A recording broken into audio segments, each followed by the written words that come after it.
This road to WrestleMania sucked.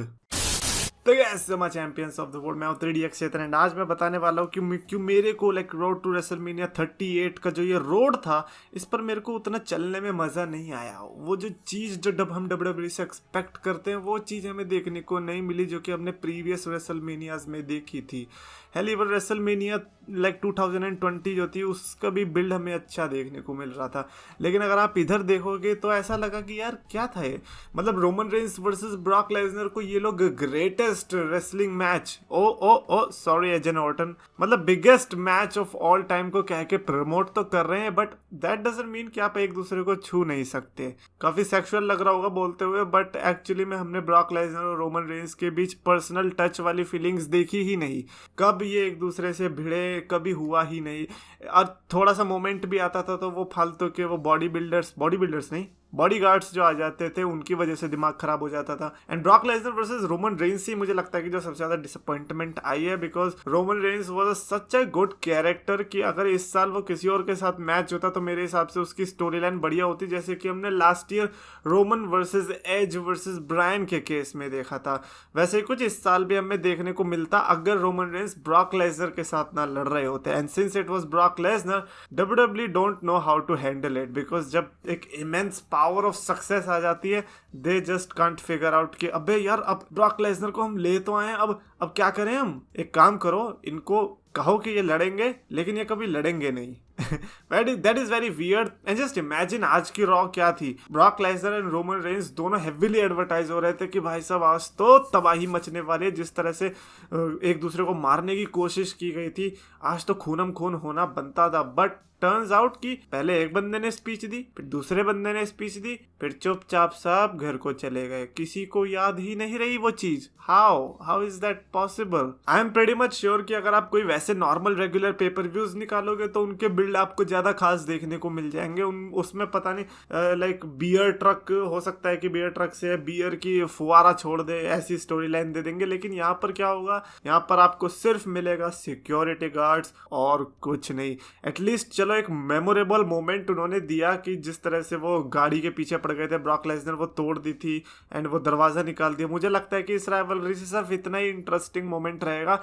And I am looking forward to WWE कि भैया किस तरह से आप इनकी वीडियो पैकेज तैयार करने वाले हो। As much as I think आपको लाइक पुराने ही मैचेस से क्लिप्स उठानी पड़ेंगी, उसकी राइवलरी से ही चीजें बोलनी पड़ेगी, या फिर मेडिसन स्क्वायर गार्डन का आपको यूज करना पड़ेगा। उसके अलावा इनके पास कुछ बचा नहीं है। उसके अलावा भी अगर आप बाकी मैचेस को देखोगे, बॉबी लैशली वर्सेस ओमोस आज अनाउंस हुआ है, समझ रहे हो। मतलब रेसलमेनिया से एक दिन पहले रेसलमेनिया के मेन कार्ड में मैच ऐड हो रहा है, which is very weird considering के फिन बैलर और रिकोशे का अभी पता ही नहीं कि भाई साहब आपका क्या होगा जनाबे अली। कहाँ तो हम लोग कह रहे थे कि अरे इंटरकॉन्टिनेंटल टाइटल होना चाहिए रेजर रमोन मेमोरियल, लेकिन ये मेमोरियल तो छोड़ो भाई, इनकी मेमोरी में ही नहीं रहा है कि इनके पास इंटरकॉन्टिनेंटल चैंपियनशिप भी है, तो वो तो हमें शायद भूलना ही पड़ेगा। तो बॉबी लैशली वर्सेस ओमोस भाई अच्छा है, हुआ है, बट लाइक सोचो ना कि इसके लिए कोई हाइप नहीं थी और अचानक से ये मैच आया। एज वर्सेस एजे स्टाइल्स के लिए मैं कहूंगा कि हाँ चलो इसका बिल्ड ठीक था, लेकिन बीच में जो वो लिंक टूटा सेथ रॉलिंस के साथ मैच के दौरान आई थिंक उसने बहुत हर्ट किया होगा। एंड आज एजे स्टाइल्स का जो प्रोमो था, आई थिंक इनको आमने सामने आना चाहिए था। Like they are very trying hard कि अब जब मीटिंग हो तो डायरेक्ट रेसलमेनिया में ही हो, उसके पहले कोई भी सुपरस्टार एक दूसरे से मीट ना करे। भाई उससे ज्यादा तो फिर बॉबी लैशली और ओमोस भिड़ गए आपस में आज। उनका तो मैच ही आज अनाउंस हुआ है और वो लाइक उनका तो बेस्ट है। आरके ब्रो वाली राइवलरी तो चलो ठीक चल रही है, काफी लंबी भी चल रही है और कॉन्सिस्टेंट बेसिस पे चल रही है और आपस में भिड़ते हुए भी दिखाई दे रहे हैं, तो वहां पर तो आई डोंट थिंक सो कि किसी को कुछ भी डाउट होने वाला है। Then we have Pat McAfee and Austin Theory, the guy who is just jumping around on Seth Rollins and on different superstars. उसको पता ही नहीं कि भाई आप पैट मैकेफी पे ध्यान रखो ना, लो वो उनसे हो ही नहीं रहा। और अच्छा हाँ, आज तो रिकोशे पे भी जंप कर गए थे। मतलब हर जगह से ऑस्टिन थ्योरी को सक्सेस ग्रैब करनी है। और एक ये ऑस्टिन है जो कि हर जगह दिखना चाह रहा है, एक हमारा वो ऑस्टिन है जो कि आना ही नहीं चाह रहा। ऑस्टिन वर्सेस ओवेंस जो कि मैच कह रहे होगा, बट अभी के लिए तो केओ शो की तरह प्रमोट हो रहा है। एंड केविन ओवेंस की प्रोमोस देखने को मिले, ऑस्टिन की तरफ से तो कुछ हुआ ही नहीं, जो कि मेरे को बहुत बुरा लगा। आज आखिरी रॉ थी एंड आई वाज एक्सपेक्टिंग कि चलो आज तो ऑस्टिन आई जाएगा, भले ही फेस टू फेस ना आते, ठीक है, अपना तो कुछ पक्ष रखते हैं, हमें तो पता ही नहीं है कि क्या होगा। अब अगर आप ऐसा कर रहे हो कि भैया रेसलमेनिया नाइट 1 में केओ शो रखो और नाइट 2 में आप मैच रख दो, आई थिंक वो भी बेस्ट होगा। Johnny Knoxville versus Sami Zayn का तो ये है कि चलो आप इंटरनेट पे राइवलरी बिल्ड कर रहे हो, वो भी ठीक है, मतलब सैमी जेन और नॉक्सविल में मेरे को नहीं लगता कि कुछ किसी को भी कुछ इशू है, बिकॉज इतना भी हम एक्सपेक्ट नहीं कर रहे थे एक सेलिब्रिटी मैच से, तो इतना दे दिया, आई थिंक वही बहुत बड़ी बात है। फेटल 4-वे women's tag team championship, I think ये तो वही है कि वुमेन्स टैग टीम चैंपियनशिप के लिए वैसे ही कौन केयर करता है, तो फिर इसके मैच के लिए कोई क्या केयर करेगा। Seth Rollins versus to be announced, जो कि मुझे लगता है कि मोस्ट हाइप्ड मैच रहा, कंसीडरिंग कि ये मेन इवेंट भी नहीं होने वाला, ये चैंपियनशिप के लिए भी नहीं है। Brock Lesnar versus Roman Reigns को आप biggest match of all time कह रहे हो, लेकिन Seth Rollins versus unknown superstars ने अगर वो राइवलरी को बीट कर रहा है, then there is something wrong with your main event rivalry. Seth Rollins is killing it with his character and yes we know Seth Rollins versus Cody is going to happen, तो I think night 1 की तरफ से ये तो मेरे हिसाब से best rivalry निकल के आई है। एंड सोचो एक अपोनेंट है भी नहीं, तो फिर राइवलरी कैसे बन गई, बस ये तो हम ही जानते हैं। New day versus Sheamus and ridge Holland के बीच टैग मैच देखने को मिलेगा, जो कि अब क्या बोले यार, इसके लिए तो पता नहीं, मैं उतना एक्साइटेड भी नहीं हूँ।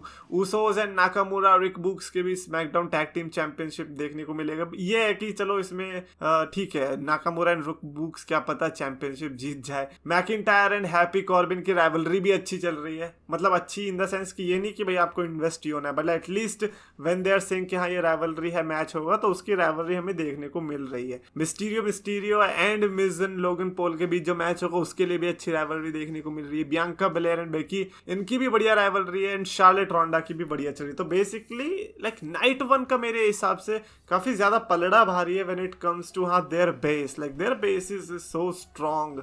बट इन जनरली अगर हम बात करें रोड टू रेसलमेनिया की, तो आपको रॉ और स्मैकडाउन में ऐसा उतने कुछ खास मोमेंट्स दिखाई नहीं दिए। See the only extreme moment you got was कि ब्रॉक लेसनर ने दरवाजा तोड़ दिया और बियांका बेलेयर ने बाल काट दिए, बस।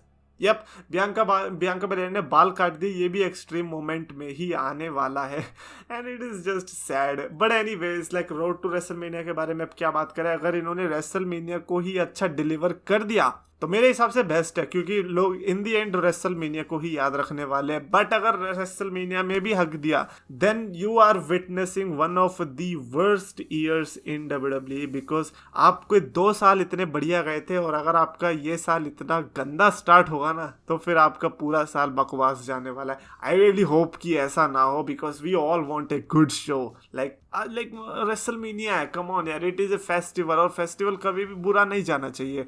रेसलमेनिया 38 वी आर होपिंग कि चलो यार, रोड पे भले ही कितनी कीलें थी, बट आई होप कि जर्नी जो ये है, उसकी जो डेस्टिनेशन है वो वर्थ इट हो। ऐसा ना हो कि भाई साहब हमें रात में सोने से पहले नाइट में हरा रहे हैं। तो कमेंट्स में लिखकर बताना अपने thoughts regarding road to WrestleMania. क्या आपको भी मजा आ रहा है चलने में, या फिर बुरा लग रहा है? कमेंट्स में लिखो। अगर आपको वीडियो पसंद है तो प्लीज लाइक करो, शेयर करो, चैनल को सब्सक्राइब करो। रेसलिंग फैंस को पास बुलाया, मीठे शब्दों से सबका दिल था चुराया, अपने नाम का सच दम था बनाया, 2 लाख का इसने परिवार था जुटाया।